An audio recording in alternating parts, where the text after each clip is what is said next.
ನಮ್ಮದು ಈ ಪ್ರಪಂಚದಲ್ಲಿ ಒಂದೇ ಜೀವನ.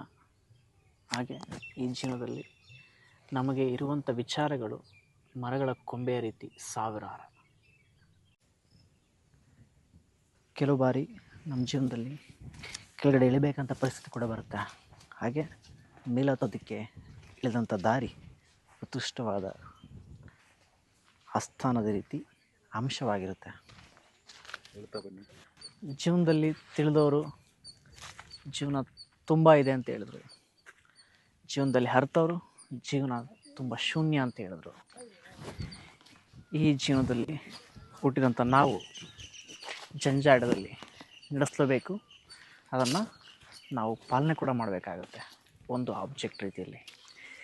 ಪ್ರಪಂಚದ ಆಗುಹೋಗುಗಳು ಸಾವಿರ ಇರಲಿ, ನಾವು ಈ ಪ್ರಕೃತಿ ಮಂಡಲದಲ್ಲಿ ಬಂದು ಕುಳಿತು ಕೆಲ ಕ್ಷಣಗಳು ಏನು ಕಳಿತೀವಿ, ಆ ಕ್ಷಣಗಳ ನೆಮ್ಮದಿ, ನಾವೇನು ಸಂಪಾದನೆ ಮಾಡಿರೋದು, ಇದು ಯಾವುದರ ಮುಂದೆ ಕೂಡ ಇದು ನಶ್ವರ.